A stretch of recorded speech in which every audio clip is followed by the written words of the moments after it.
When most of us hear the words weed or cannabis, we imagine happy, hungry stoners, unwashed and lazing about on the sofa, playing computer games or watching TV, not a care in the world as they waste their life and brain into oblivion. Sadly, this has become the popular image and stigma surrounding the plant.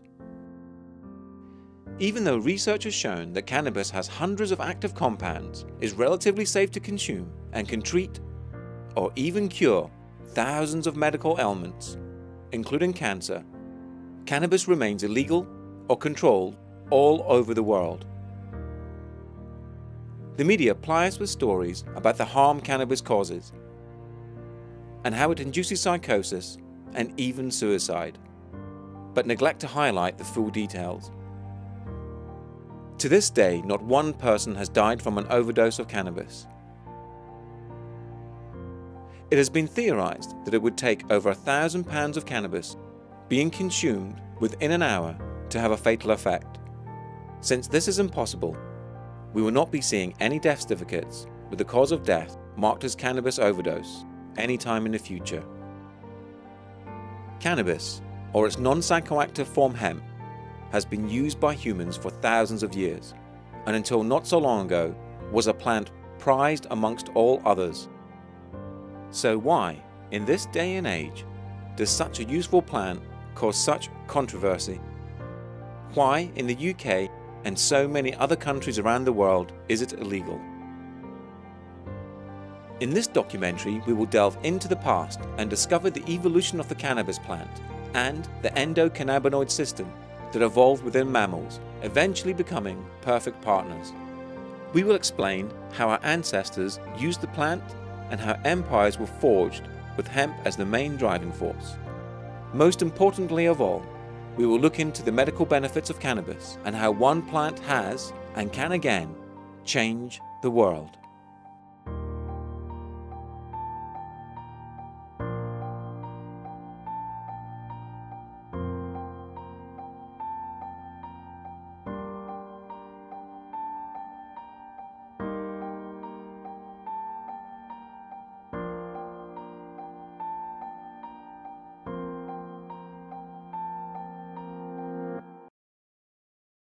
Our story begins, well, at the beginning.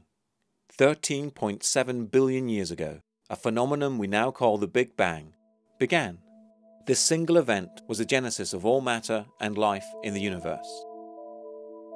Within 10 to the minus 34 of a second, that's 100th of a billionth of a trillionth of a second in age, a singularity that seemed to pop out from nowhere had expanded by 90 times its size and created all the elementary particles needed to build a universe.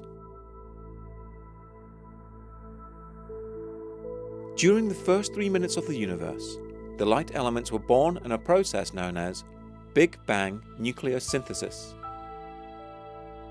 Temperatures cooled from 1032 Kelvin to 109 Kelvin, and protons and neutrons collided to make deuterium, an isotope of hydrogen.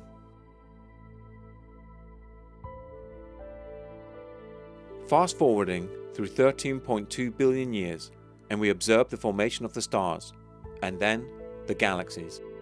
The Milky Way is formed, and roughly 4.3 billion years ago, on a far-flung spiral, our home, planet Earth, starts to form. A fiery ball that will soon host and take part in all of human history. Millions and billions of years pass. The planets cool and the oceans form. At an estimated 3 billion years BC, single-cell structures form in the oceans, then multicell, then small creatures. We will stop at 600 million years BC. This is where our particular story begins. The creature you're looking at here is the humble sea squirt. The sea squirt has evolved within itself the endocannabinoid receptor system to control how much water goes in and out of its siphon. The endocannabinoid system was only recently discovered in mammals in 1992 by Dr. Raphael Mechoulam, as well as researchers Willem Duvan, and Dr. Lumahans. They discovered the first naturally occurring endogenous cannabinoid, or endocannabinoid, anandamide. Anandamide is a fatty acid neurotransmitter and was named from the Sanskrit word anada, meaning joy or bliss. Previously, in 1963, Dr. Raphael Mechoulam discovered the structure of delta-9 THC, and in 1988, Dr. William Duvan discovered the protein receptor sites CB1 and CB2 in the brain and throughout the body. Also, I was surprised at the amount of work that's currently being done and has been done on what's called the human endocannabinoid system. And it may not be known that all humans produce cannabis, if you like, in their brain. It's a natural product called the endocannabinoid system. We produce cannabis-like compounds which have a profound effect on many aspects of our behavior, on pain, on motor control, movement control, on growth and adaptability of the brain, potentially on cancer, on mood, on memory. It's a fascinating system. And this is the largest neurotransmitter network in our body that was only discovered in 1988, so it's relatively speaking a very recent knowledge. And the endocannabinoid system consists of receptors. There are two types of receptors identified so far. Receptors in the brain, in the immune system, in our gut, and in most organs in the body. The receptors is the first element. The second elements are ligands, or microscopic amounts of chemicals or fats, oils or fats, which are called endocannabinoids. And the third element of the endocannabinoid system are enzymes. The enzymes are responsible for manufacturing the endocannabinoids in the first place, or helping with them to break down. So these three components working together are the endocannabinoid system. And the reason it's called the endocannabinoid system is because these cannabinoids, these endocannabinoids, are remarkably similar. They're not exactly the same, but they're remarkably similar to the cannabinoids that you find in the cannabis plant. Anandamide fits the CB1 and CB2 receptor sites like a key in a lock. As well as being a mood enhancer, anandamide helps control height, weight, and reproduction, amongst other things in the body. Leaving the sea squirt behind, we move forward 566 million years in time to 34 million years BC. Here, in the mountains of Kazakhstan, the cannabis plant has evolved from Humulus lupulus, or more commonly known as the hops plant, the flower of which is still used to this day in the brewing process for beer. Evolving at such high elevation presented the plant with many unique environmental pressures. To better survive the high UV radiation levels, low oxygen, and increased predators, cannabinoids such as THC were used to retain water, reflect sunlight, and ward off predators. Tetrahydrocannabinoid, or THC, is the most famous cannabinoid and the one responsible for the plant's psychoactive effect. THC was discovered by Dr. Raphael Mechoulam in the 1960s by separating the compounds of the plant and testing each individually on animals and then humans. Noticing that only one gave a sedative effect, Mechoulam discovered the psychoactive compound responsible for the marijuana high. The naturally occurring chemical compound, THC, found in the cannabis plant, has a different chemical makeup but fits the CB1 and CB2 receptor sites perfectly, magnifying the mood-enhancing effect normally caused by indigenous cannabinoids such as anandamide. It is not just anandamide and THC that act on these receptors. There are many other cannabinoids and endocannabinoids that act directly or indirectly, such as 2-AG, CBD, CNB, and THCA, amongst others, and each has a different effect on the body. So the cannabis plant, and the reason the cannabis plant has a therapeutic response in living organisms, has a physiological impact on users, creates an emotional response, has to do with the fact that it has multiple unique biologically and physiologically active compounds in the plant.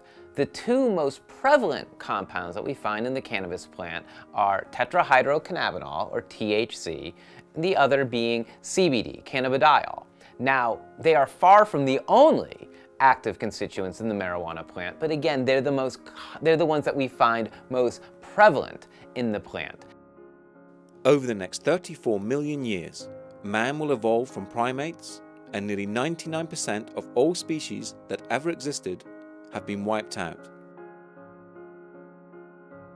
8,000 years BC, the plant has gone through many changes, and a relatively new species, roughly 250,000 years old, has become the top predator and the first to drastically manipulate its environment through thought, desire, and determination.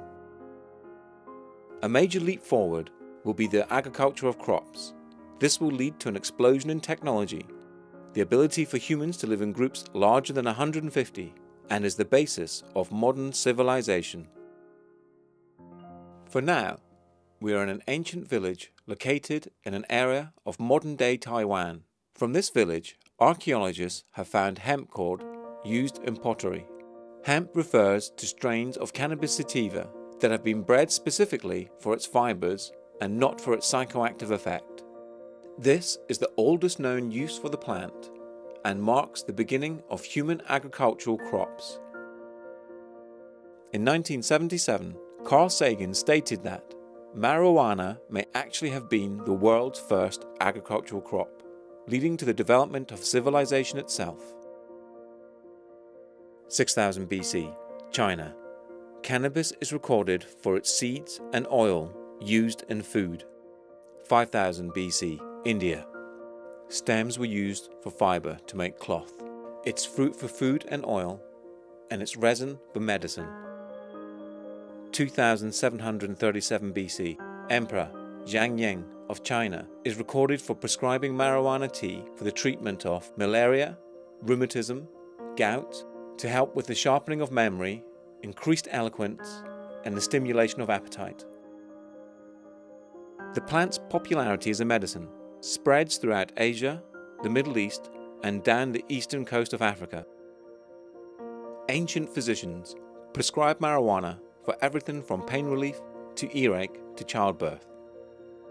Throughout the world, cannabis is quickly becoming a wonder treatment for hundreds of ailments and disorders. Its popularity seems unstoppable. 1550 BC, Egypt. By 1550 BC, ancient Egyptians were very aware of the medical properties of cannabis, in some ways, way surpassing our modern knowledge. The Apis papyrus was written around this time period and is one of the oldest complete medical texts discovered so far. The book mentions medical compounds containing hemp for many medical problems, including inflammation, glaucoma, hemorrhoids, epilepsy, to wave off depression and other psychological problems, and even in the treatment of cancer. It was noted that cannabis was not a cure, but treatment to help with the symptoms of the ailments. The mummy of Ramesses II that was excavated in 1881 was found to have traces of cannabis in its remains. Since then, many mummies that have been exhumed have shown similar traces of the plant in their system, indicating that cannabis was part of the culture and everyday life in ancient Egypt. Sehat, the goddess of wisdom, is depicted here with a colourful cannabis leaf above her head. These depictions date back from thousands of years ago. 207 BC, China. The Han Dynasty periods. Hemp was being mixed with mulberry tree bark to make a low-cost, durable paper used by the masses. The Old Testament mentions cannabis in the recipe for the holy anointing oil. Exodus 30, verses 22 to 23. The healer of a local renown will infuse 9 pounds of a plant known in Aramaic as Kiana the fragrant cane, into about 6 quarts of olive oil, along with essential extracts of myrrh, cinnamon, and cassia. Kiana has been translated to mean cannabis, rendered from the traditional Hebrew word cannabis. Interestingly, the first time the word cannabosum is mentioned in the Bible is in relation to Moses and the burning bush, when God gives him the recipe for the holy anointing oil. The Roman Empire traded in hemp. They imported it from the far-flung corners of their empire and distributed it around the world. They used it for rope, sails, clothes, paper, food, and medicine, amongst others. The demand was such that the whole empire was in constant production and could never produce enough. The power of the Roman Empire made the plant commonplace across the globe. AD 160, Greek physician Claudius Galen writes for the first time in Europe about the plant's psychoactive effect. Galen noted that hemp cakes, if eaten in moderation, produced a feeling of well-being, but taken to excess, they led to intoxication and dehydration. AD 400, hemp is cultivated in the UK. With the fading of the Roman Empire, Europe begins to grow its own hemp to replace the Roman imports. The Vikings used hemp in nearly all aspects of life, from clothes to sails on their ships. 900 AD, Arabs learned techniques for making paper, using the same techniques that the Chinese used thousands of years before them. By the 12th century, this paper-making knowledge was taken to Europe. As early as the 10th century, the Persian medical writer Alam Musaka recommended that the juice of the hemp leaves be poured into the nose to prevent seizures. In the 15th century, the polymath Ali Baradi claimed that the epilepsy of the son of the Caliphate's chamberlain was successfully treated with cannabis resin. 1533, England. King Henry VIII issues a royal proclamation that farmers must put land aside for the growth of hemp. Countries such as India, China, and the African colonies are chosen for their hemp growing potential. As the British Empire grows and the demand for ropes, sails, fishing line, oil, paper, medicine, and clothes increases. 1753. The Swedish botanist Carlos Linnaeus names the plant cannabis for the first time, more specifically Cannabis sativa, from the Latin meaning cultivated. He based the word on cannabis, an old Greek word for hemp. In 1764, medical marijuana appears in the New England dispensary. In 1840, Britain, Sir J.R. Reynolds, chief physician to Queen Victoria, prescribes medical marijuana to the Queen to aid with her menstrual cramps. In Victorian Britain, medical cannabis was being used for ailments such as muscle spasms, rheumatism, and epilepsy.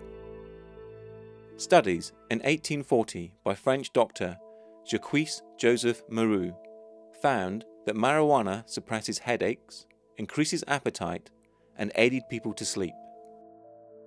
By 1850 in America, cannabis-based medicines are available.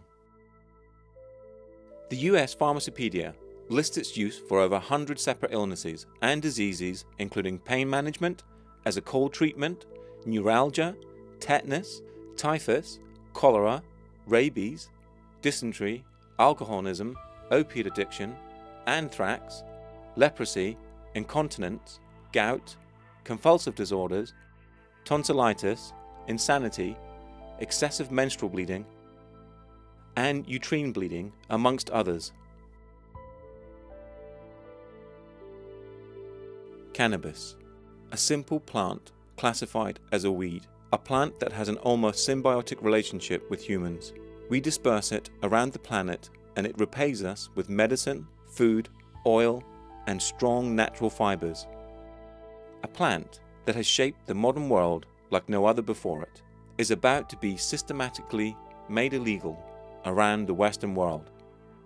Thousands of years of cultivation, medicine, paper, and clothing is about to come to an end, along with a safe, powerful medicine. By 1914 in America, in response to the influx of Mexican immigrants who used cannabis for its psychoactive properties rather than the medical use, the Harrison Act in the US defined the use of marijuana as a crime. By 1915, cannabis begins to be prohibited for non-medical use all across the United States. By 1927, the prohibition is complete. If we look at the origins of cannabis prohibition in this country, they really begin with the stigmatization of certain races that were believed to be using cannabis. And even today, those stereotypes continue to exist. They continue to be perpetuated. This is really part of a larger cultural and class warfare in our society, and actually has very little to do with marijuana itself. In 1928, recreational use of cannabis is banned in Britain. Cannabis was made illegal in the United Kingdom on the 28th of September 1928 as an addition to the Dangerous Drugs Act 1920. However, doctors were able to prescribe cannabis for medical use until exactly 43 years later, when, on September 28, 1971, the Misuse of Drugs Act was introduced. In 1936, the American propaganda film Reefer Madness was produced to scare the American youth away from cannabis. The film incited that cannabis causes madness and turns men into rapists. Marijuana, the burning weed with its roots in hell.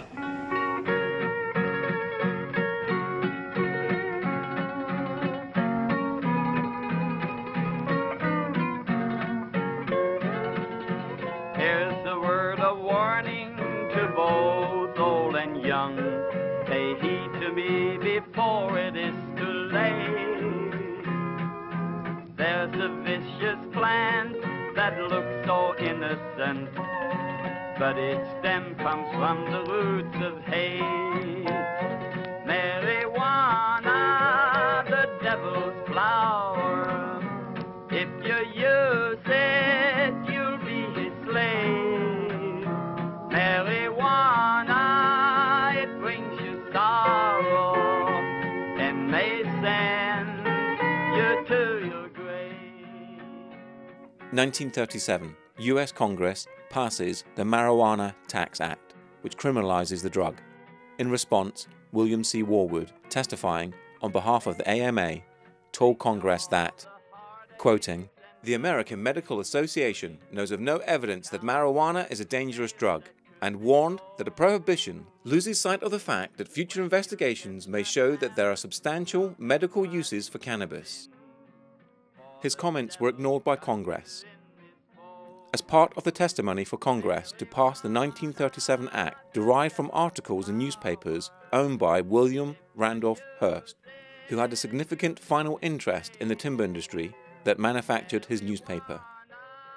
In 1941, cannabis is removed from the US Pharmacopedia, and its medical use is no longer recognized in America. So where are we now? Present day, the plant is still illegal across most of the world. Pharmaceutical companies fill the medical gap with synthetic and toxic drugs.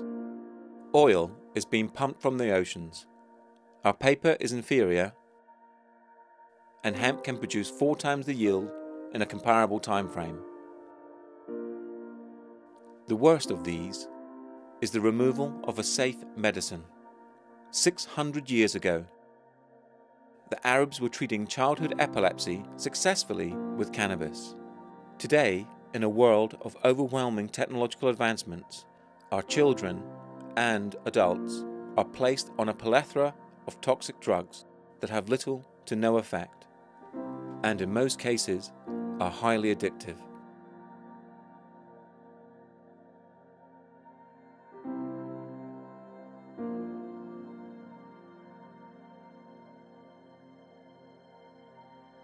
My name's Charlotte Caldwell. I have a little boy called Billy who has a condition called intractable epilepsy, and he's also in the highest spectrum of autism.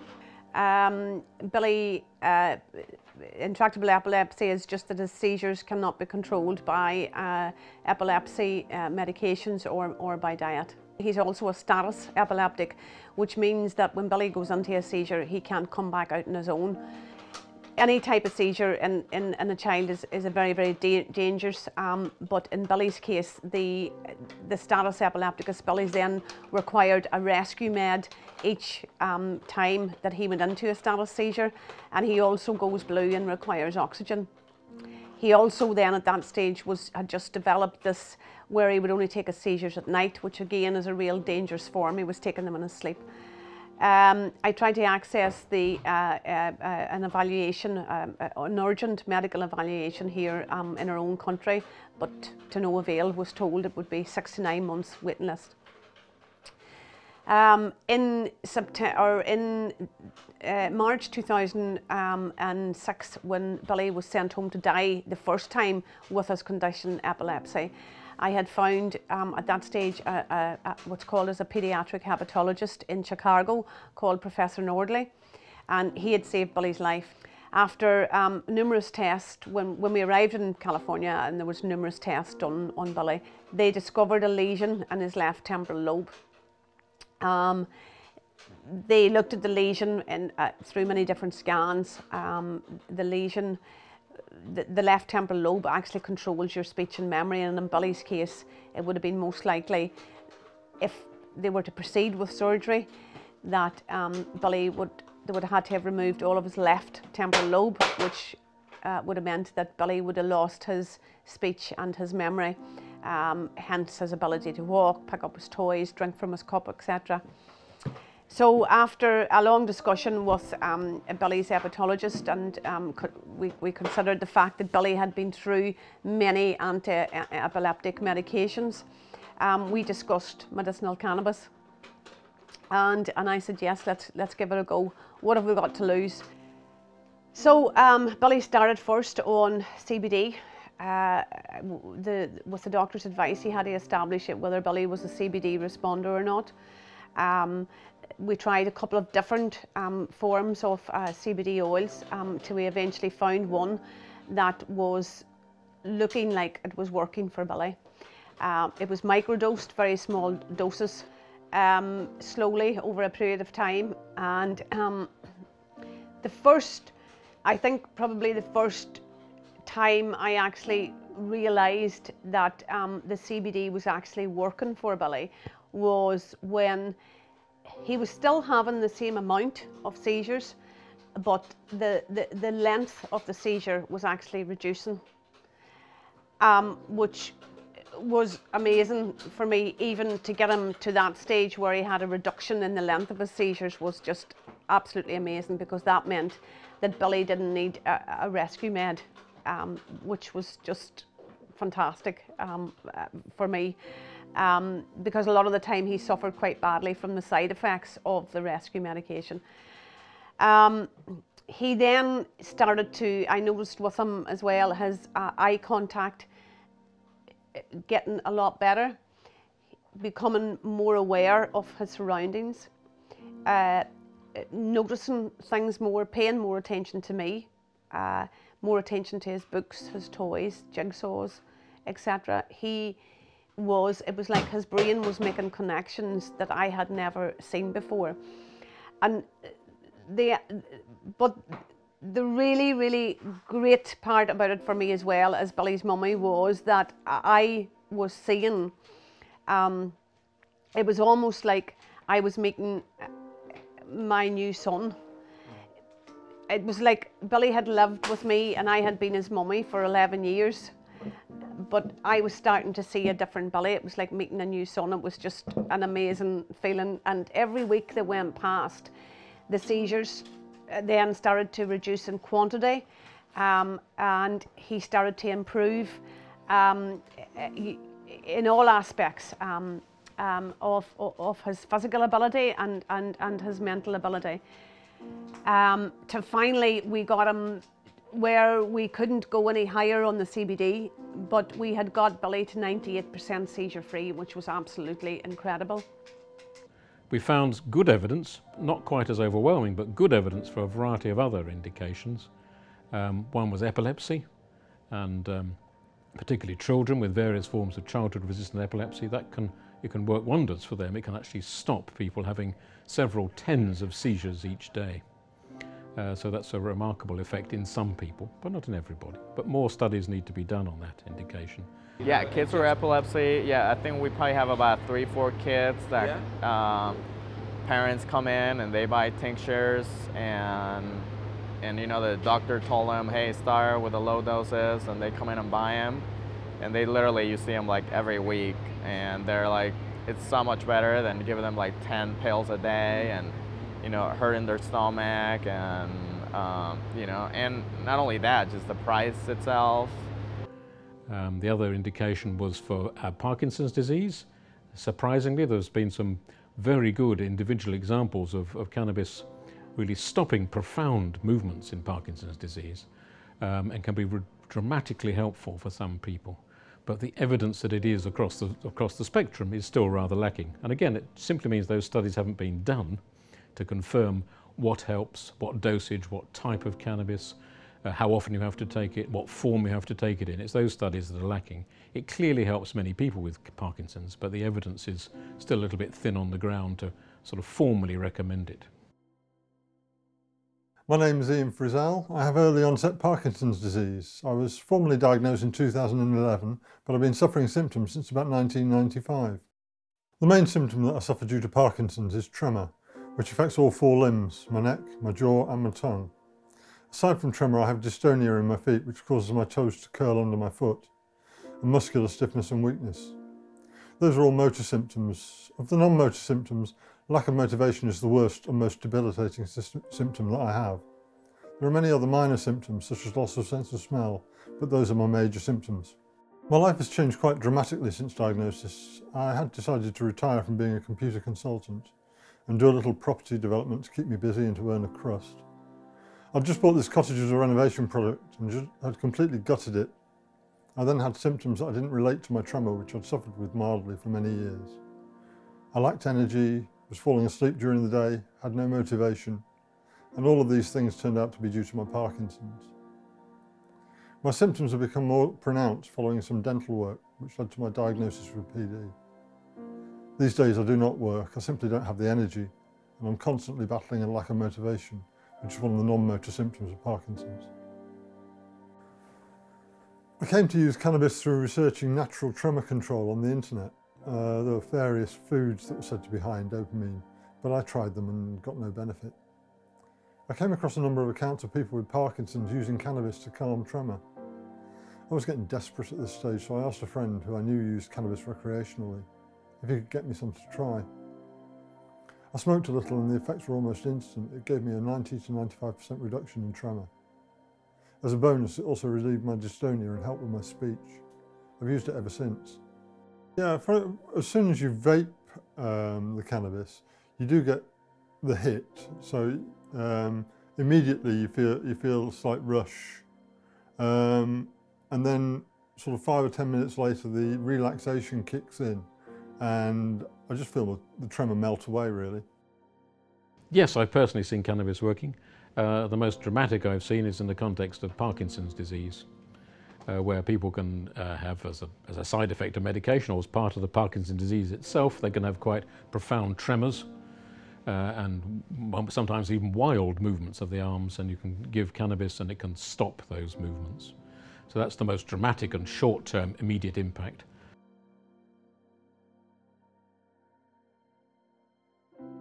So what's the science here? The endocannabinoid system is the largest neurotransmitter network in our bodies. The main function of the endocannabinoid system is homeostasis. Homeostasis is a concept that most biological systems are actively regulated to maintain conditions within a narrow range. Homeostasis is the regulations of the body's functions and has been compared to the concept of the Goldilocks zone, deriving from the story of Goldilocks and the Three Bears, where Goldilocks prefers the just right porridge, not too hot and not too cold, just the right balance of both. This expression is used mainly to show a planet, like Earth, that is just the right distance from the Sun to sustain life, a position that is just right. Our body's conditions need to be just right for our cells to maintain an optimum performance. The body's endocannabinoid system is a vital system for helping to maintain homeostasis. It helps the cells stay in their Goldilocks zones, often referred to as the modulation effect. This gives us a very good insight as to how cannabis, CBD, and THC stop or calm epileptic or Parkinson's fits and tremors. In one example, endocannabinoids are created when an overactive neuron fires excessively, such as in the case with epilepsy. The neurons connected that are not affected will send endocannabinoids to lower the activity and bring the cell back to the Goldilocks zone. In cases of severe epilepsy, the endocannabinoids are too weak and too few to overcome this imbalance, coupled with the fact that metabolic enzymes such as FAAH and MAGL quickly break down anandamide and 2-AG, shortening their effects. CBD and THC are like a steroid shot to the endocannabinoid system, having a much stronger effect than the endocannabinoids themselves. CBD and THC are FAAH and MAGL resistant, meaning that the effects last longer and are more pronounced. CBD also prolongs the effects of endocannabinoids such as anandamide. This is why the flavor of foods, especially those containing milk, such as chocolate and cakes, etc., are hyper-exaggerated whilst on cannabis. The anandamide breakdown is delayed by the CBD and the THC, meaning its blissful effects last longer. In turn, the modulation effects last longer and afflictions such as fits and tremors reach a point of homeostasis quicker and are maintained for longer. Although cannabis is not a cure for epilepsy or Parkinson's, it is an effective treatment, and it is so safe it can be used by children without any known negative side effects.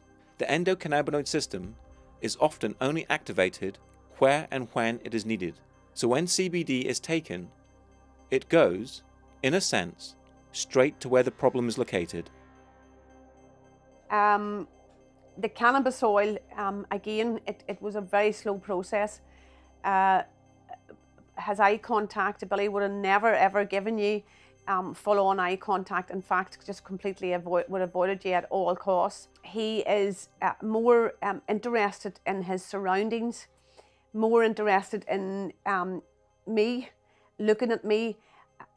And a big thing for me was he wants to interact with me now. He didn't know how to interact, but now he will sit up beside you, come and sit down in the seat beside you, sit up at the table beside you, he will hug you.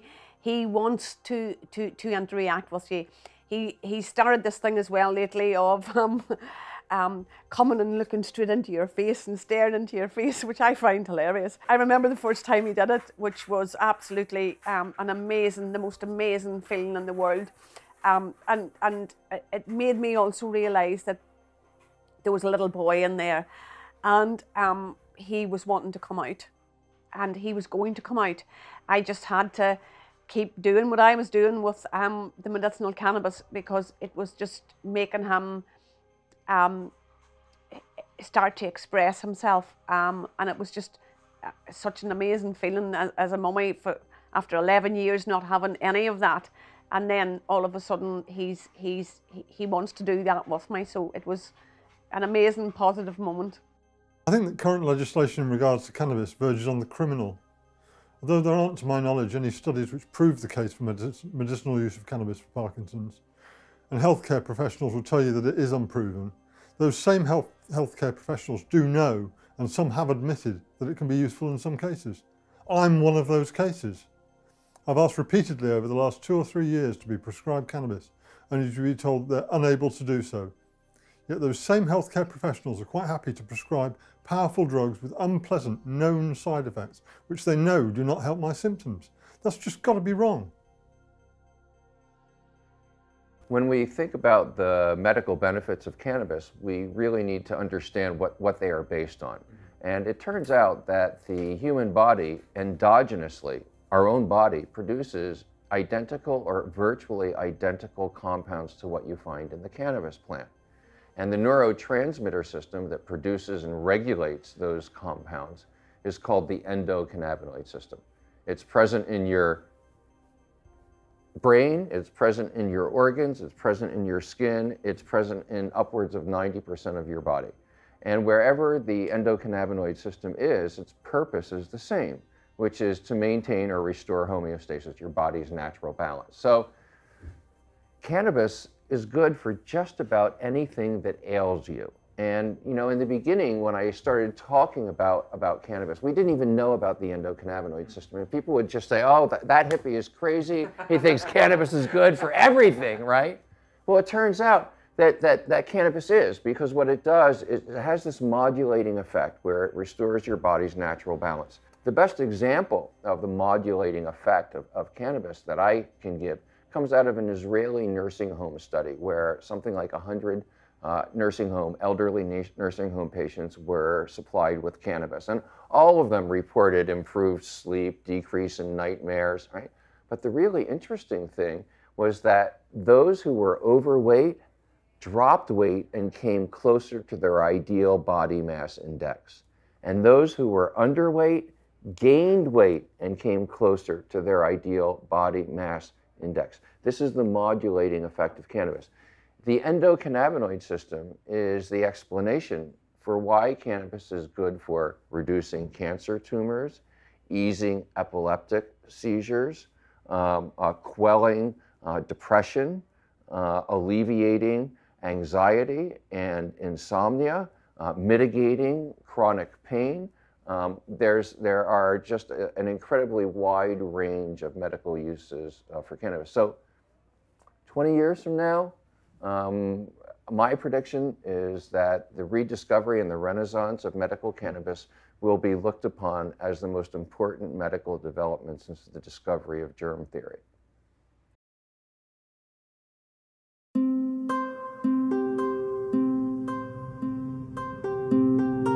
So there has long been interest in the relationship between cannabis and cancer.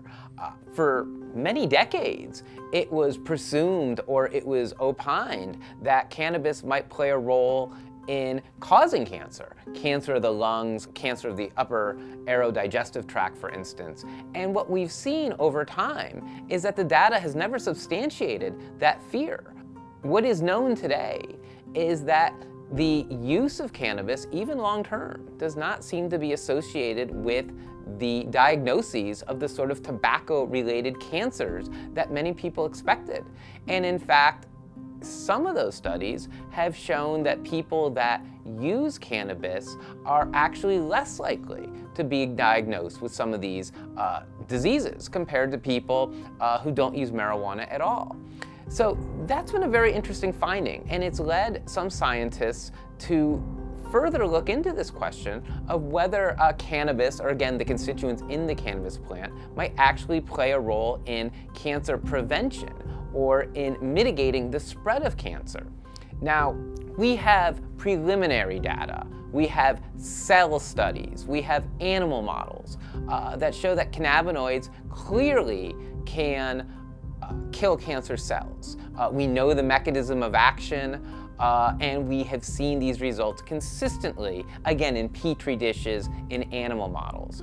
Of course, the $64 question is whether cannabis would provide those same sort of results and activity in humans with cancer, and we don't know the answer to that question. We know that cannabinoids can trigger apoptosis, which is programmed cell death in malignant cancer cells in animals. We know that it can do that in a petri dish. We don't know the dosage that would be required to safely and effectively achieve those same sort of results in humans.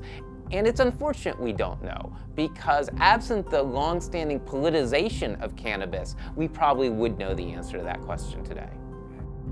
My name's Lynn Coxon.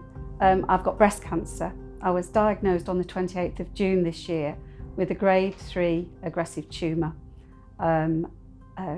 estrogen positive, HER2 negative, with extensive lymph node involvement under my arm and in my neck.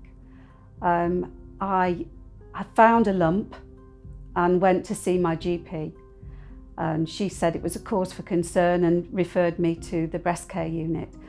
I was lucky to get an appointment the following morning, so by 10 o'clock the next day I knew that I had breast cancer because I could see it on the scan. She showed it to me. And I obviously said, is it a cyst? And she said no. And I said, so is it cancer? She said yes. The tumour was big. It looked enormous. And there was extensive lymph node involvement under my arms and in my neck. I saw the consultant on the Tuesday, and he told me that the tumour was 33 millimetres, but it hadn't spread anywhere else. It was just in my lymph nodes. And he told me I would need 8 rounds of chemotherapy, followed by a lumpectomy or a mastectomy, and then radiotherapy. So I went away and I did lots of reading and research because I just wanted to know what I could do for me. Because the thing with cancer is it takes away your control. You're not in control anymore, and I don't find that very easy. So I did a lot of research, and I knew about cannabis oil, CBD oil, because of someone that we'd helped through work, and she got non-Hodgkin's lymphoma, and chemotherapy hadn't worked. It hadn't killed the cancer so that she could actually have a bone marrow transplant, and they sent her home to die. Her family got her onto CBD oil, and when she went back for her scan, A, they weren't expecting to see her, and B, she was cancer-free and able to have that bone marrow transplant. And everything I read and online, and I got some books as well, just reinforced the fact that CBD cannabis oil seemed to work. And I thought, I'm going to give this a go. So on the 7th of July, I started to take it. I was seeing the consultant again on the 24th of July, and he described the lump then as palpable, which meant that it was soft. Well, it hadn't been soft. It felt like the corner of a table. And from then on, I couldn't actually feel this lump at all. So it came to 2 days before I was due to start my chemotherapy. And I rang the hospital and said, you know, I can't feel this lump anymore. Can I have another ultrasound scan? And they said no. So I rang my GP, and she referred me to the local Nuffield hospital, and I had a private scan, which I paid for. What I didn't know was that the radiologist who did the scan actually was part of the breast care team, and he had my original scans. He'd asked for them. So I could see him doing it. I could see on the screen that there was still some tumour there. And he said, well, actually, it's smaller. So I said, how much smaller? And he said, all in good time.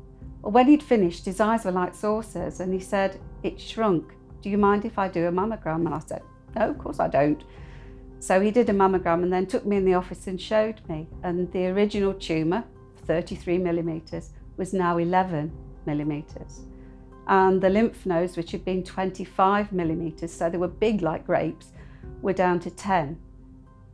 And the mammogram, whereas before the tumour was like a pebble, it was just hazy. So the whole density of it had changed completely. So obviously then I didn't really know what to do, because I was due to start chemo on the Wednesday. And in the end, I had to go down to the hospital on the Wednesday morning and see the breast care team and say, look, what am I doing? I don't know what to do now. And so they deferred my chemotherapy, and I saw the consultant the following week after they discussed me at their management team meeting. And he said, obviously, it's amazing. This is amazing, but as clinicians, we have to tell you that we recommend that you have chemotherapy. So I said to him, okay, with a grade 3 aggressive tumour, left 8 weeks, what would you have expected to see on that scan? And he said, well, it wouldn't have shrunk. So I said, okay, if I'm prepared to take the risk, will you monitor me? And he said, yes, we'd be delighted to. And so that's what's happened since. So now I'm down to about 5 millimetres, and it's not a lump as such, it's 5 millimetres of cancer cells. I could show you so much history, and you know, the one that just totally burns me up is cannabis and cancer, right? Now we know, I've seen it with my own eyes, and you can go talk to, you know, Professor Guzman from the University of Madrid and a whole army of other scientists who have established that cannabis stops the growth of cancer tumors, right? So this isn't new information. The National Institute on Drug Abuse knew this in 1974. They ran a study in 1974 that was designed to show that cannabis causes cancer.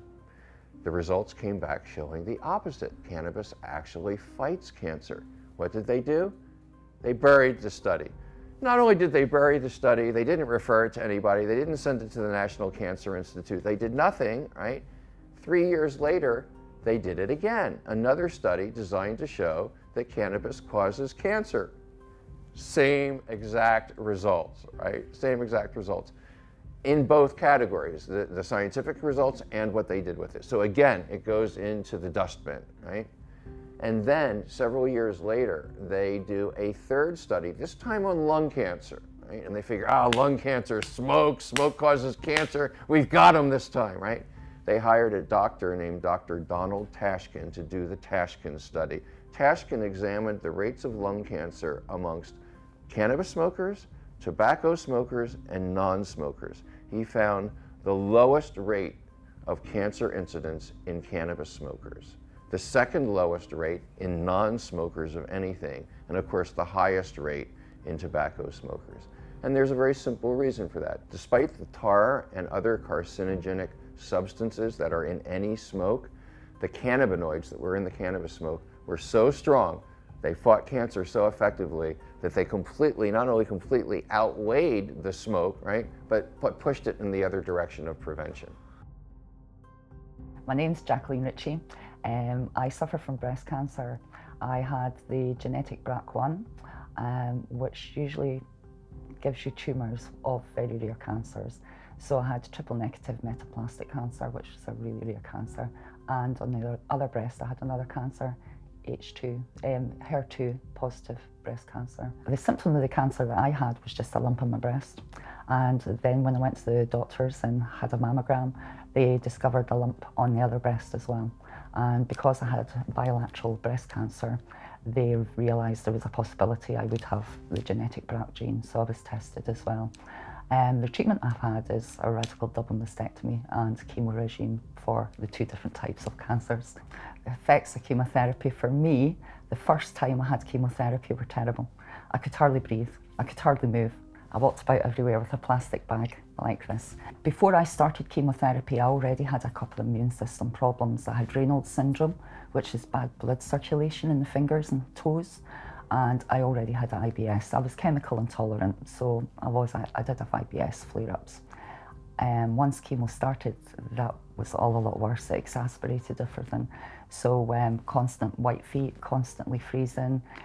Originally, I used cannabis when I was younger to treat anxiety, and I suffered anorexia when I was younger as well. So I'd used it to treat that when I was younger. So I'd already a big realisation about the plant being used medicinally, but I didn't realise about the cancer. It wasn't until I started researching it that I started realising I had done quite a lot of research with regards to the cannabis plant and different types of cancer.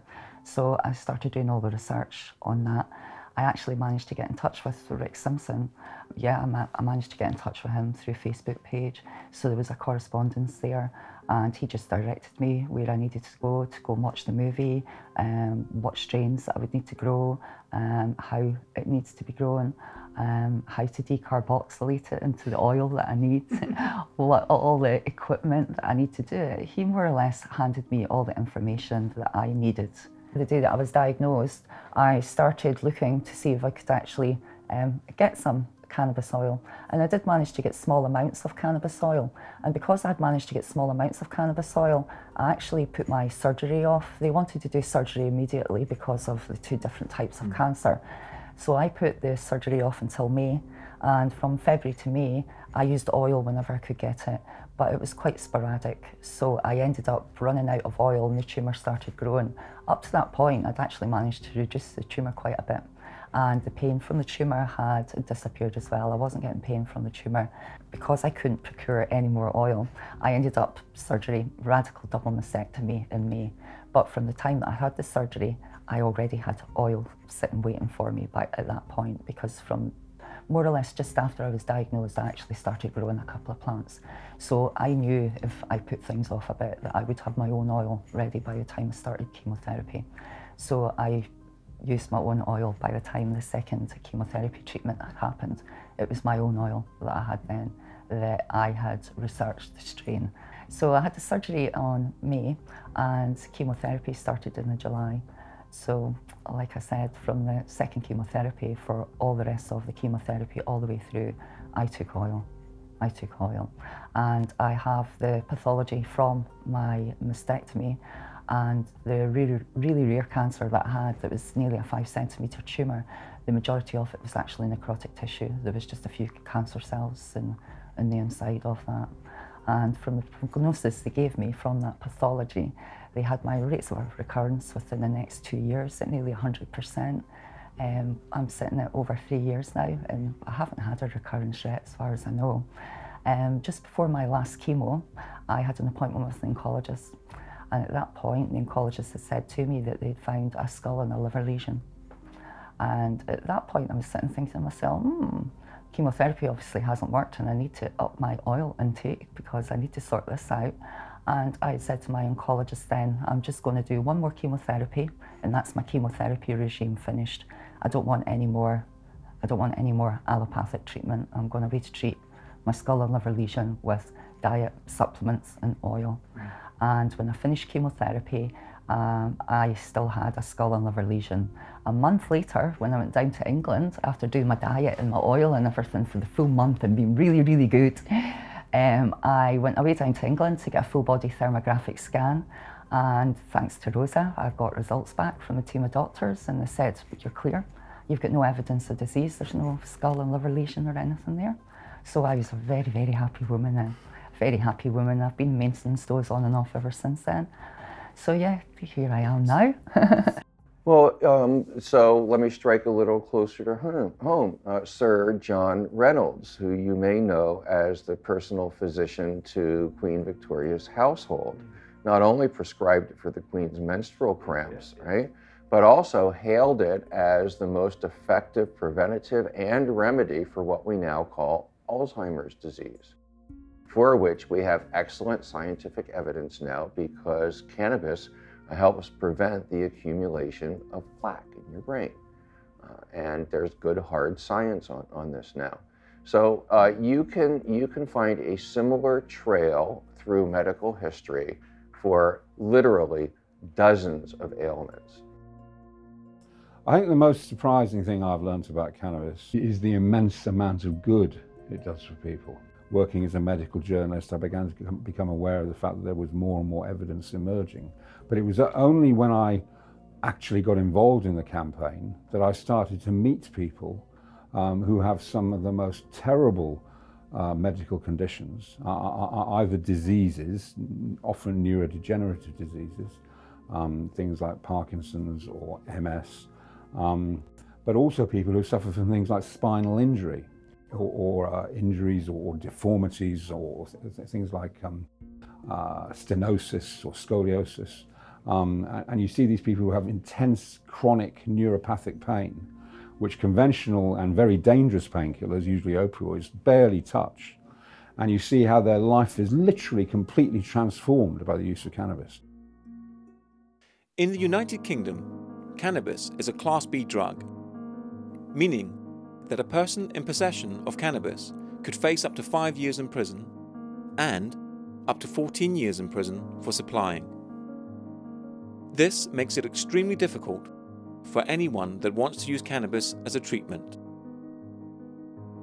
The United Patients Alliance has been set up to campaign on behalf of patients for legal access to medical cannabis to treat chronic conditions. Every year, the UPA puts on events to raise awareness of medical cannabis and to keep the conversation in the public consciousness. Hi, I'm John Liebling. I'm Political Director of United Patients Alliance. We are a medical cannabis organisation. There are around about 1 million medical cannabis patients currently in the UK consuming cannabis because they find that better for them than prescription medications. And we support them. We've got about 10,000 people who we directly support. And we also lobby for change so that we can get legal access to cannabis therapeutics for the hundreds of thousands of people that need it.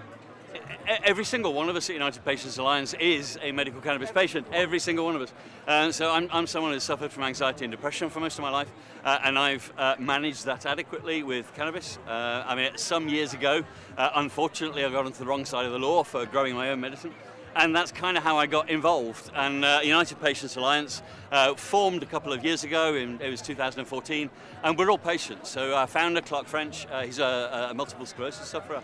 He was diagnosed when he was 24, and when he came across cannabis, he could reduce the amount of opiate medications he was on, the tramadol and the gabapentin, and he was able to replace that with cannabis, and he was able to stop using his walking stick.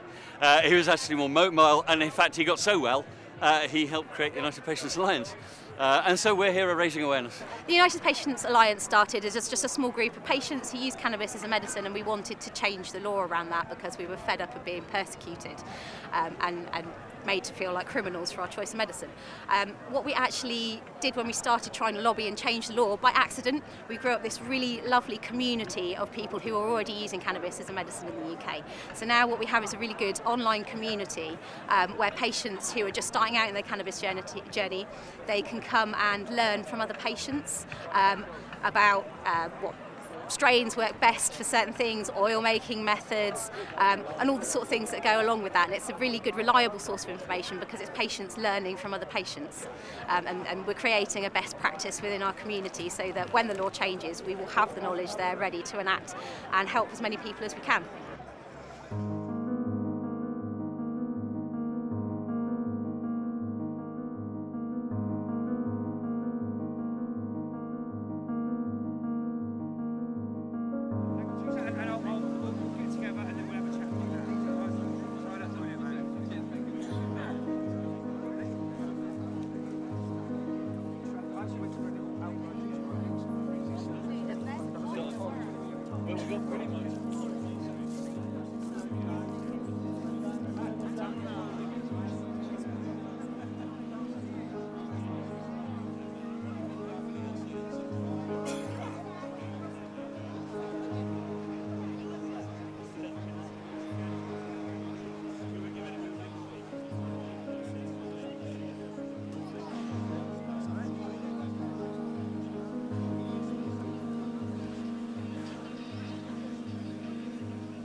Told about 5 minutes ago by messenger that it has passed. Absolutely, all the ayes have it. There were no people saying no to it. First step. I want to thank you all for coming. Thank you so much for being here. First off, the bill has passed.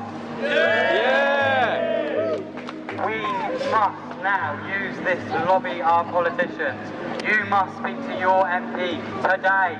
Get your phone out, email them now. Let your elected representative know that you came here today in support of this and that you believe that cannabis needs to be regulated as a medicine. It doesn't matter who you work for, it doesn't matter what band you want to raise.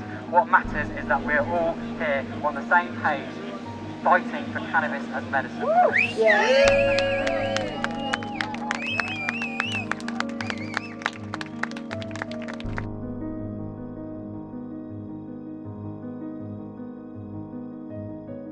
My name's Callie Blackwell and my son is Darren Blackwell, and in 2010 he was diagnosed with leukemia. 2 years later he had second cancer called Langerhans cell sarcoma. Subsequently he had 4 bone marrow transplants in 10 months to try and prevent either cancer coming back. And unfortunately on his 4th and final transplant he developed 3 catastrophic infections. He had no functioning bone marrow.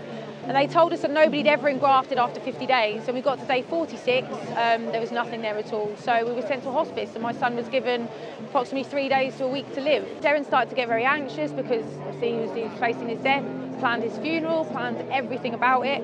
And I decided to start administering a tincture that we'd made out of cannabis. mainly to alleviate his anxiety that he was suffering from, and they were also trying to give him a lot of morphine, and he made it very clear that he didn't want to die on morphine, he wanted to be compos mentis.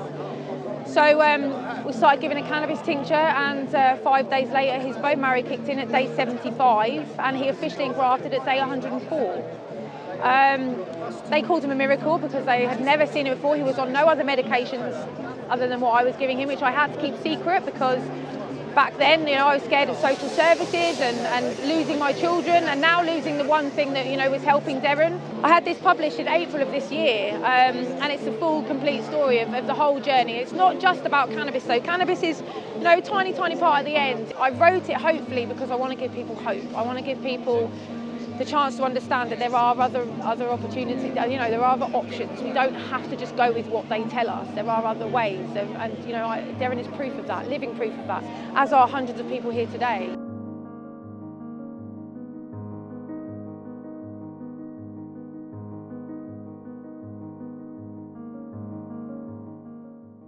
The bill is to reverse an error in a previous bill that said that cannabis has no medical value. The legislation on cannabis at the moment is an ass. It actually states that cannabis has no medicinal value, and this is contrary to the experience of 5,000 years of the use of cannabis in all civilizations in the world. But if we get through that and decide it has some medicinal use, then flowing from that is the possibility of the sale of various products that are already available. But the world's tide is turning against prohibition. And we've already seen the majority of states in America, 29 of them, have legalized medicinal cannabis. Canada is leading the way. Uruguay, a whole range of countries throughout the world are realizing that we need a new policy. The UK has one of the toughest drug policies across the Western world, and we differ in particular from the USA and many countries in Europe. As we know, the majority now of US states now have legalized cannabis for medical use. Many have also legalized it for social use, but we're not discussing that here. A dozen countries in Europe now have legalized one way or another the use of cannabis for medical purposes. It's interesting that Denmark passed their law actually in November last year, legalizing medical cannabis. Germany passed their law through their lower house in January this year. We have Ireland with their law going through Parliament as we speak. So the move towards recognising the incredible medical value of cannabis is, I would say, becoming more and more rapid across the world. But the UK, no change at all. So we're really getting left behind here. In a way, the Lib Dems took a risk. We went out and advocated for reform, and we sought to appeal to all those reform-minded voters who absolutely see the nonsense in the current position. We didn't get that case heard well enough in the general election, but in time, other political parties, I think, will see that public opinion has changed, and that increasingly the public think the existing laws are ludicrous, as they are. Well, the most important thing about it, about regulating cannabis, would be to restrict access to children. And I mean, I'm a great admirer, and I would completely endorse the strategy that Justin Trudeau has adopted in Canada, where almost as in the same sentence as saying we're going to legalize cannabis, he says we're going to restrict access to it. And I think that is the way forward. Now, many people would argue that you don't need to restrict access to cannabis, and it should be treated like cauliflowers or carrots or tomatoes. And whilst I have some sort of emotional sympathy with that, I think being pragmatic about it in the real world, that's not a sensible attitude. And there's no doubt that if cannabis does cause harm, and again, let's be honest, cannabis can cause harm, only in a very small number of cases, but cannabis can cause harm. It's a psychoactive substance. So to suggest it can't would be foolish. So if it can cause harm, then children are the most vulnerable. I'm keen to give this place laws that make sense. At the moment, most laws are prejudice-rich and evidence-free, and the cannabis laws are irrational unscientific, and do a great deal of damage. They actually increase crime, they increase abuse of drugs, and they waste a fortune. But the cruelest aspect of laws of prohibition are that seriously ill people are denied their medicine of choice. And there's an abundance of evidence that cannabis has a unique role to play, particularly in relieving the symptoms of a very cruel disease, multiple sclerosis. We had a report on the medical benefits of cannabis undertaken by Professor Barnes for our inquiry, and really we rely very much on his report of worldwide research to talk about the issue of the specific medical conditions for which cannabis is most helpful. And what he found is that there is good evidence for medical cannabis for conditions like chronic and in particular neuropathic pain, in dealing with seizures, for example, in the case of people with multiple sclerosis, for epilepsy in young children, for example, and certainly for the symptoms of nausea, sleeplessness and so on that arise as a result of people with cancer taking chemotherapy.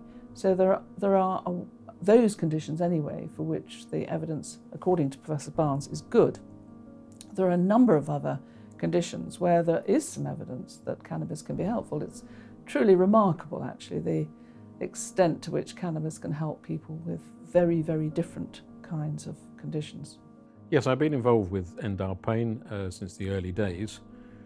Basically, that campaign is designed to make cannabis legal for medical use.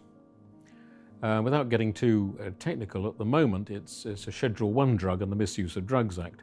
That means that it has no medicinal value, which is complete nonsense.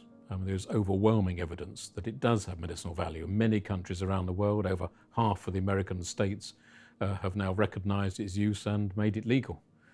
So for the government to maintain that it's a Schedule I drug of no medicinal value is nonsense. It's just the inertia in this country, and the prediction clearly in that article was wholly misplaced. Yeah. But I think in a way the difference between the United States and the United Kingdom is that they're much more devolved style of government, where states have considerable control over policy making in a whole range of areas, facilitates experimentation and innovation in lawmaking. And so you've had a few states going out ahead. I mean, California went out ahead on medical use of cannabis some years ago now, and have now voted for legalization of recreational use. Colorado has had recreational use legalized for 2 or 3 years now. And as people see that it's worked, it hasn't led to a collapse of morality or law breaking or anything of that sort, then it convinces other states that they can try it. But in this country, it's all or nothing. You have to convince the national government to do it, and that's much more difficult.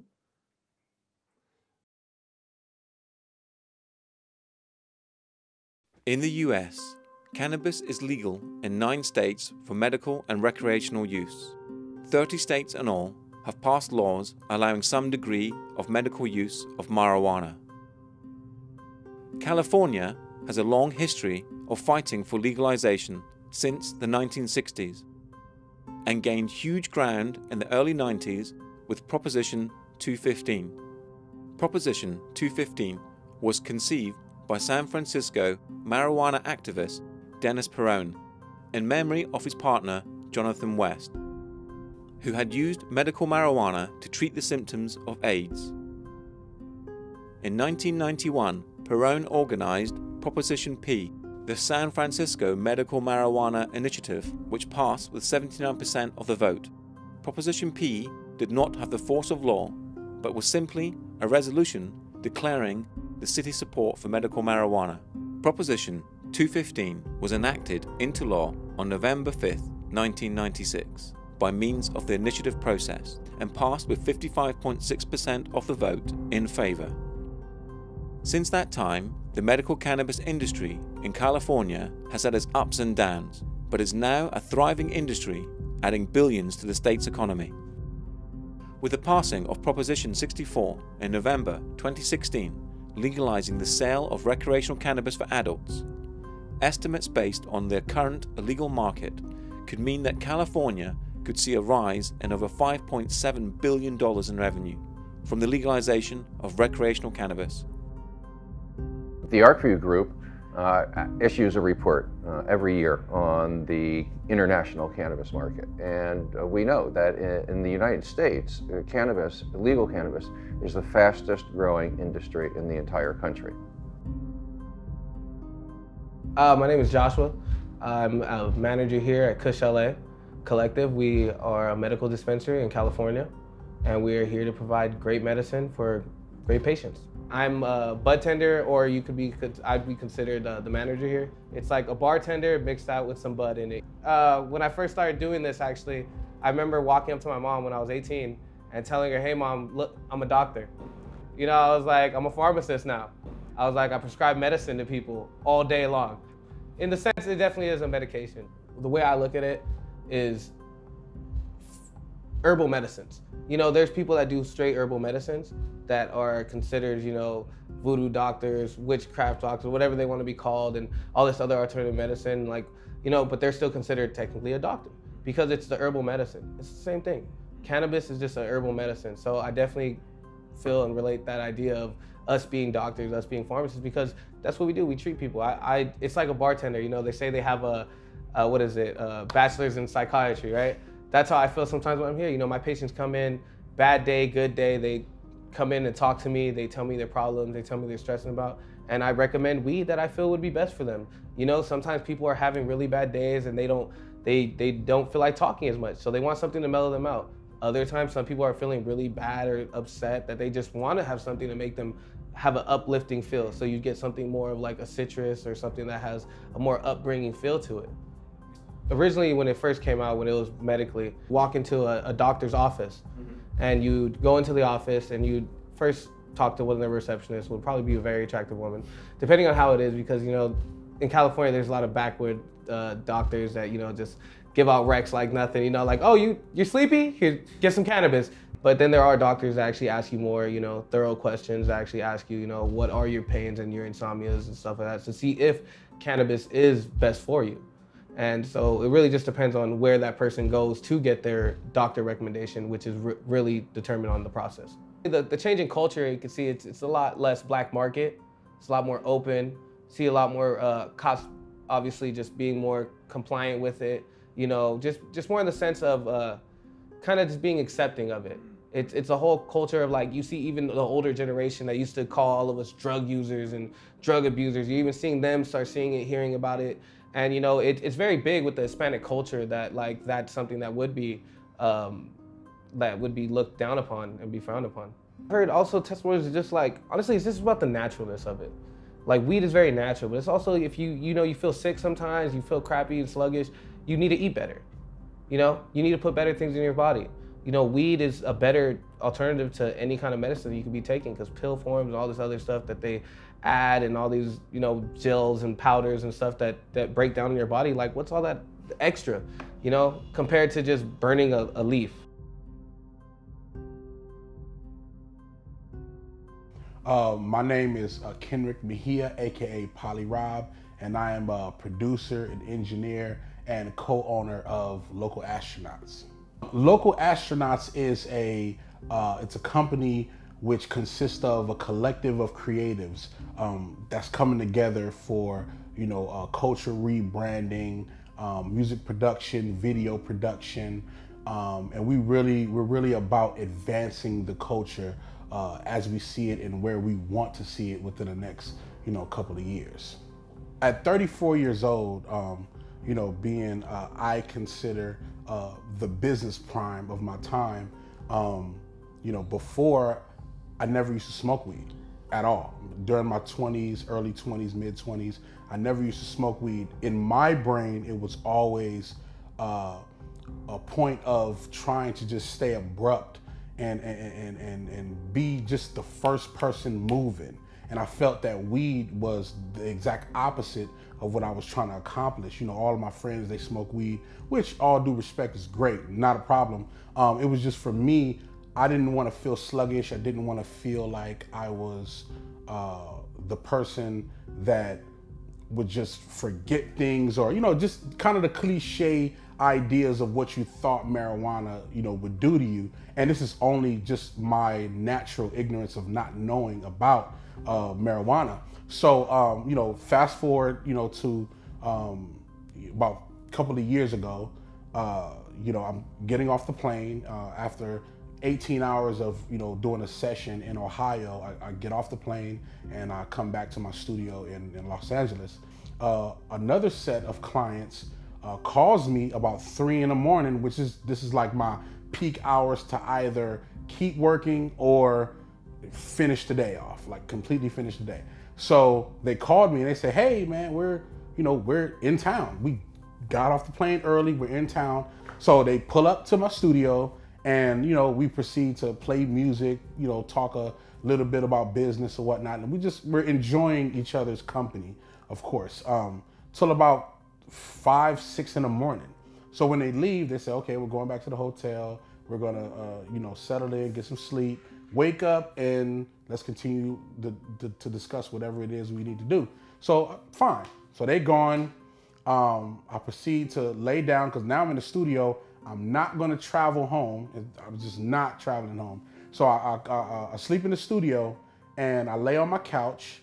And when I wake up, however my face was laid on the couch, it stayed like that, completely. Like it was my entire face was just shut in just to one facial expression, and it was droopy. My face was very droopy.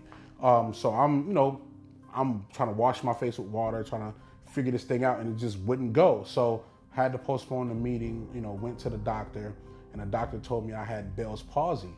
And Bell's palsy is pretty much, in a nutshell, it's when your brain nerves don't react to your face nerves. So, you know, it's terrible, and it comes from lack of sleep, you know, inner stress that you don't know you have. You know, you can be working 18, 20 hours. If you don't allow your body to relax and tranquilize, you know, you can, you know, easily, you know, put your body into almost like a semi stroke. I had to take pills. I took pills for about 4 days of muscle relaxers. I just wasn't into it at all. So one of my colleagues suggested that I smoke marijuana. You know, they asked me, they said, have you ever tried smoking marijuana to, you know, relax your nerves? And I'm like, no, I don't smoke.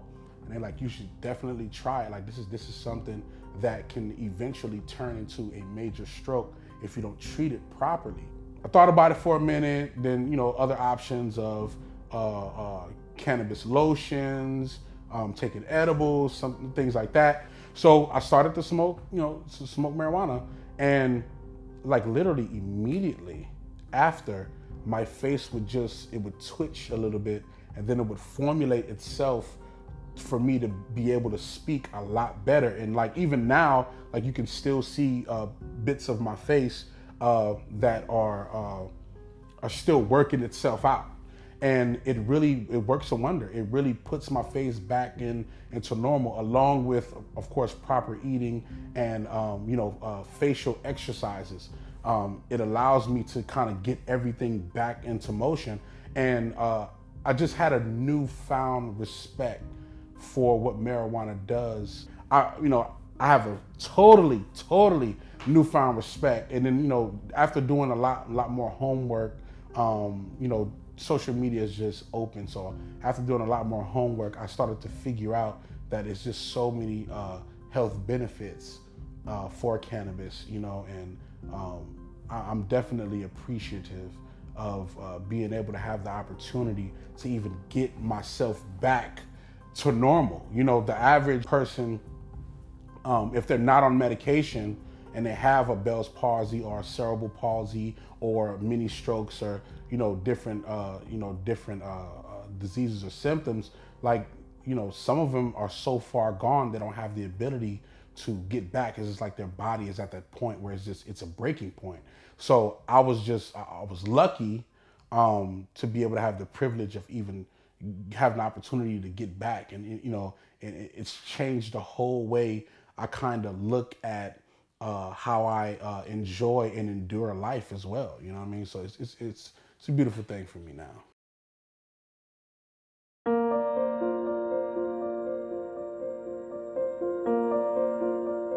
So I was inspired to open Harborside by the lack of a really responsible professional dispensary. When I came to California, there were dispensaries that had been started by activists, which were very amateurish, and there were dispensaries that were started by people who really just wanted to make as much money as they could, as quickly as they could, and they were ugly and scary.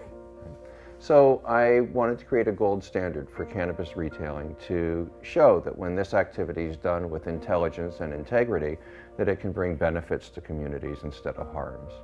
The whole idea of Harborside from the beginning was to create a truly responsible, professional cannabis retail environment, someplace that was really worthy of the plant.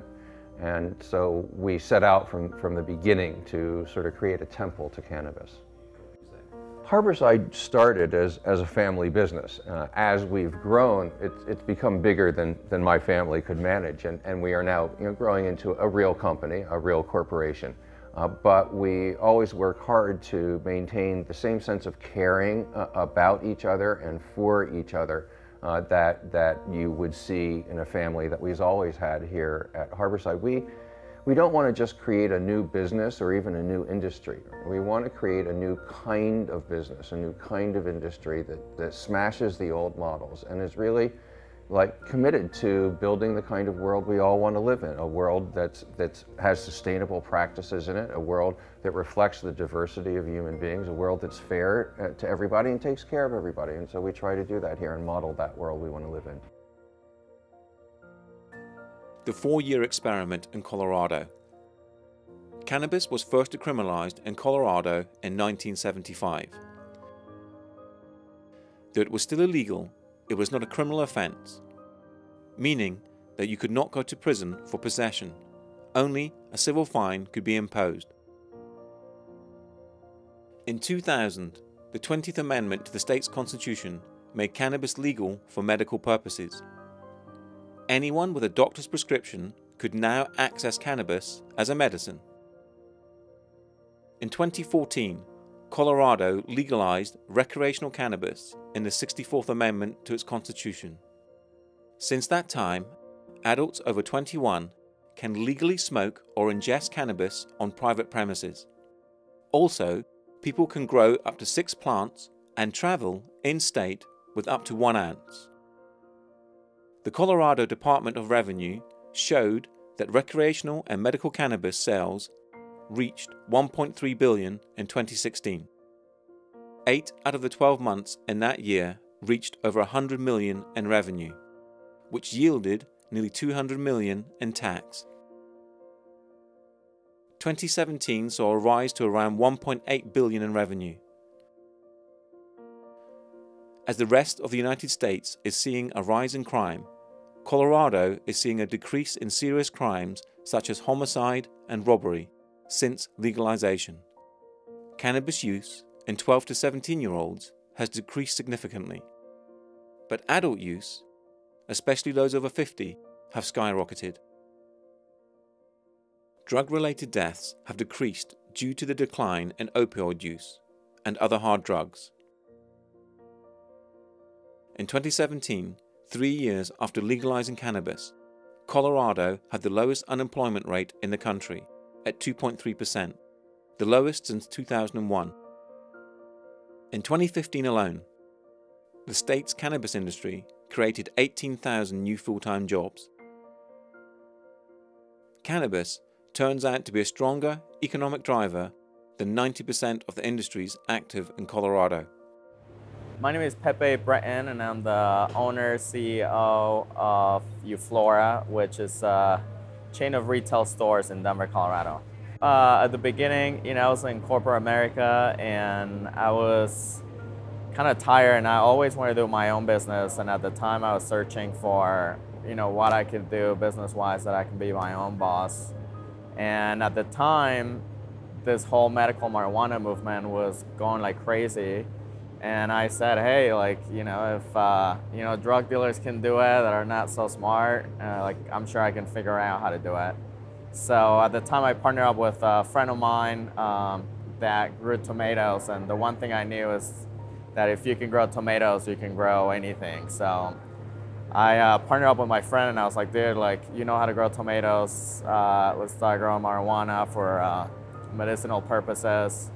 And yeah, it just kind of started from there. It took a $30,000 investment to what we are now. Really recreational was what took marijuana to the next level. Because back then it was just about 100,000 patients, and you have hundreds of dispensaries. And once it became recreational, now you're talking millions of people, millions of tourists. So now it really has become a legitimate industry that creates millions of dollars of tax revenue and hundreds of thousands of jobs now, and really has helped the Colorado economy tremendously. Yeah, no, I think the best statistic that I've heard is, as far as crime coming down, they used to say that April was the highest month as far as crime rate goes. And now with 420 being April 20th, they said this last year was the least crime in the month of April. Definitely, yes, marijuana has taken some shares from, drinking. So maybe the people that were drinking then, now they're smoking. And, typically when you're going to be smoking, you just want to sit at your house and relax. You never see anybody, trying to get violent or crazy or, ballsy. They're just, cool, chill people, want to relax, happy. So that's a huge positive when you think about marijuana versus alcohol.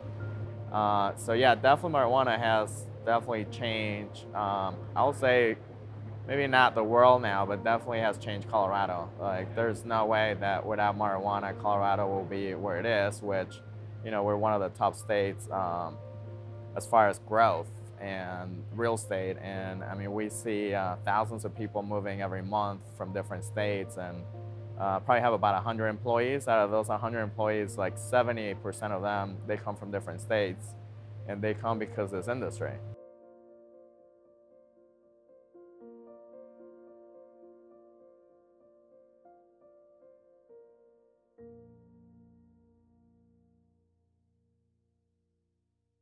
The United Nations meeting last April, the United Nations General Assembly special session on drugs, turned global drug policy on its head, and that was an incredibly important meeting. What the United Nations Office on Drugs and Crime representatives said was that evidence-based public health policy on drugs is here to stay. The relevance of this to medical cannabis is that, in our view, there is now adequate evidence to show that patients should have access to cannabis for medical purposes. The UN are saying, let's have evidence-based policy. In my view, they are therefore saying, let's have legalization of cannabis for medical use. They haven't actually said that, but the implications of what they said about evidence are very clear to me, and I feel the UK should therefore act. We need to regulate all drugs, not in the interest of the pharmaceutical countries, but in the interest of those who are vulnerable, who are taking them. And certainly, when cannabis is on sale here, there ought to be regulations to prevent its use by children, by pregnant women, by people with mental health problems. What we need is cannabis that can be used without being mixed with that hideous, toxic killer drug, tobacco, which has been responsible for so much harm in the world. And we can do that. With a legal market, it can be used as a food, as a drink, as a vapor. It doesn't need to give you a high to have its medicinal effect. So that's the way the progress will be made. But at the moment, scientific research is inhibited by a law that restricts research and restricts its use in experimental ways. This whole subject area is packed full of hypocrisy. The fact that probably a lot of government ministers smoke cannabis at a younger age and yet are happy to condemn their fellow citizens to a criminal record and the consequence of blighting those people's careers. The fact that many of those ministers will drink significant quantities of alcohol, which we know, in terms of an objective assessment of harm, is significantly more harmful than cannabis. And indeed, many of them will smoke as well. So there's hypocrisy everywhere to be seen. And my plea is for us to base our policy making and our law making on evidence, not on fear and anxiety and prejudice. I said to my MP a year or so ago, in a constant sort of lobbying situation with him, I said to him, why can you not just place the responsibility in the hands of doctors? You know, doctors, we trust doctors, they're trained, they're professionals, you know, we rely on them about all aspects of our health. Why can you not just give it to doctors and say, you can decide whether or not to prescribe cannabis? And he said to me, yeah, but the trouble is, if we did that, they'd prescribe it. Which is almost like something, it's almost like a Yes Minister script, you know, I mean, it's just ridiculous. But that's the sort of bigotry and intransigence that we're up against. I strongly think we should decriminalise cannabis use. There's a lot of people who would benefit from it. If you think of all the thousands of people in this country with chronic pain from various causes, all those people with muscle spasm from endless causes of stroke and brain injury and multiple sclerosis, let alone those who have anxiety or epilepsy or nausea after chemotherapy, the numbers are tens of thousands of people, tens of thousands who could benefit from cannabis. At the moment, we're forcing them into the criminal market. We're making them criminals. There are one or two compounds that you can legally prescribe, but they're of rather limited value in terms of their usefulness for certain specific conditions. But generally speaking, those who use cannabis for medical reasons are criminals because they have to buy it illegally. And I think that is appalling. It really is time we change that, and we're behind now the rest of the world in terms of the number of countries who are looking at or have already legalised cannabis for a whole variety of medical conditions. It's time the UK government caught up with world opinion and world evidence and decriminalise cannabis for medical use. I think it's hypocritical to oppose the use of cannabis, even for recreational use, but particularly for medicinal use, while happily allowing the populace to kill themselves with tobacco and alcohol. And whilst in the case of politicians enjoying taxpayer-subsidised alcoholic beverages in the House of Commons bar and pocketing profits from their association with pharmaceutical companies. Pharmaceutical companies who oppose legalisation because A, this plant is more effective than the drugs that they produce and supply to the health service at exorbitant prices, and B, because they can't patent a plant. I think the world is twisted. The crazy roller coaster journey that Billy has taken me on over the last number of years has flagged up a really important issue that is happening within our country, within Ireland and within the United Kingdom for me as well. And with 710 Holdings, MME, and naming the CBD oil after Billy's bud, we are entering into a project where we want to open research facilities here in Ireland and throughout the UK. First and foremost, obviously the legislation has to change. Medicinal cannabis has to be legalised for medicinal purposes only. Research facilities, we have to be allowed to go and do this. We have to be allowed to demonstrate what tincture or what strain of the medicine is appropriate for what condition.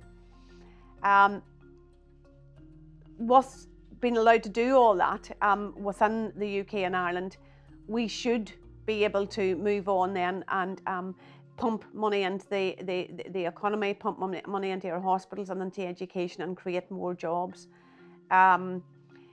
It really is a must. But for me, in my opinion, Billy has now been on medicinal cannabis for just over a year. For me, the deal is done. It's already legal. So I'm really not, I don't see the debate. I don't see the discussions. My word and what my message to the politicians and to the doctors in our country, look, let's just get on with the job. Let's get this done. Billy is the proof in the pudding. Medicinal cannabis has given me back my right as a mummy to hope. But the most important thing in the midst of all of this is medicinal cannabis has given Billy back his right to life. My experience tells me, I mean, at the end of the day, I'm 69. I've got 10 grandchildren. I've never taken drugs. But my experience tells me that this works medicinally. I believe that the politicians should take notice of that. I'm not on my own. You know, there are lots and lots of people, if you look on the internet, who've had the same experience. And I know that's only anecdotal, but what we need is, we need everybody to get together, and so that they've got lots of us telling them that this has worked for me, and they need to change things. They need to legalise it for medicinal purposes. It's a plan. It's a plant. I just think it's ridiculous. It is a plant. Whoever decided that plant should be illegal, they should be shot. And I think our government are being highly hypocritical, because GW Pharmaceuticals, well, they pay our government for growing in this country, don't they? And I've heard it's about 200 plus ton of medical cannabis that they actually grow down in England, but not one part of it's left in Britain for any patients. It's all shipped to other countries in the world for medicinal purposes. That's what makes it so highly. But we need to wonder how many of them have got shares in GW Pharmaceuticals. So one of the questions I'm always asked is, why is this criminalization policy, this failed public policy, why does it continue to be perpetuated? Why does it continue to exist in America and quite frankly around the globe? And while I can't speak directly to the motivations of those that are advocating for the continued criminalization of cannabis, you'd have to ask those people yourself what their motivations are. My suspicion, having done this work for so many years, is that the criminalization and stigmatization of cannabis and the users of cannabis is not so much about the plant itself. It's an outgrowth of a broader and ongoing culture war, where you have one segment of the population, typically a segment that is in political power, targeting another segment of this population. Again, typically those that are poor, those that are ethnic minorities, those that lack political power. And it's always been about one segment of our population targeting the other and attributing certain cultural beliefs that they have, negative beliefs and negative stereotypes, and applying them to these other segments of society, and using cannabis as a way to be able to exert political and legal pressure upon those segments of society. It's not about cannabis per se. It's about the stereotypes that revolve around those who certain segments of society believe use cannabis. And that's really what this is about today, and that's what it has always been about. I can well understand that some police forces decide that there's a better use of their time in chasing serious criminals rather than in arresting people who are using cannabis. My hope is that all police forces would decide that if they find someone using cannabis for a medical purpose, that they would simply turn away. And the more we can do to persuade police forces of that approach, the better for these poor patients who are suffering so much and for ridiculous political reasons cannot get hold of medical cannabis to help them. We have 5 objectives. I'm not sure if I can remember them all off pat, but the first one is to end the prohibition of cannabis, as simple as that. The second one is to promote, as a matter of urgency and compassion, the prescription of medicinal cannabis by doctors. The third one is to introduce a system of regulation and supply for adults about cannabis to remove the market from the control of criminals. The fourth one is to educate about the benefits of cannabis, and the fifth one is to encourage the production of industrial hemp. So really, we're interested in ending the prohibition of cannabis in total, but it's undoubtedly the case that the most urgent necessity is to deal with the medical issue. When you look at the neuroprotectant qualities of cannabis, and actually when you look at mental health around the world, 2 of the most popular reasons for people to consume cannabis is anxiety and depression. And we're not talking about clinical anxiety and depression, we're talking about that which gets you down every day. The kind of thing that you'll have a beer in the evening because you want to calm down before you go to bed, you got your mind spinning and all that. There's no doubt that it's therapeutic. And in some ways it is medicinal to everybody, whether they happen to be using it recreationally, whether that's what they call it, or whether they actually have a medical condition that they're treating with it. So we take the view that all cannabis use has therapeutic value as long as it's being used in a safe and responsible way, and as long as you know what it is that you're using, how you're using it, what the risks are, and that's kind of where we're coming from. I mean, what we're fighting for is to gain access, legal access for our patients.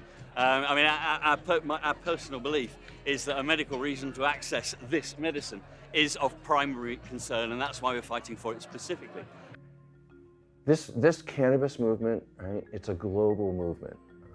Every living creature on the planet has an endocannabinoid system except insects. Right? So every human being on planet Earth has an endocannabinoid system. Every human being can benefit hugely from this medicine. We have a natural right to this medicine, right? Mother Nature made us to use it. Our bodies produce it themselves. So it is a global movement, and we're just beginning to get the laws in the shape that we want them to be in the United States. There's a whole world of reform waiting, and so my message to people of good conscience anywhere is that the time to deal with this issue is now.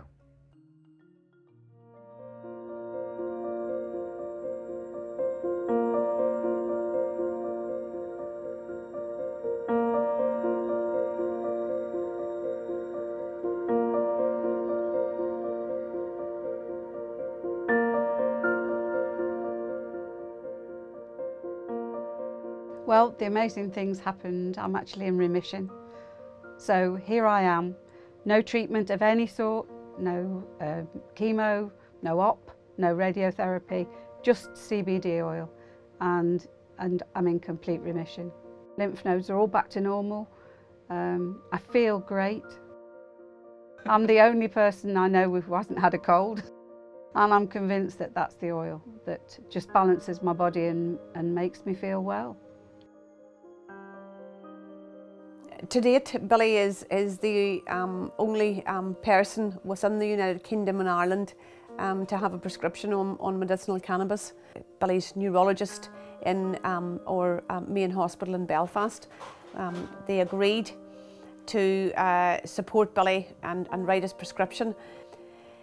So Dr. Brenton O'Hare has been our family GP for many years, wrote Billy's prescription.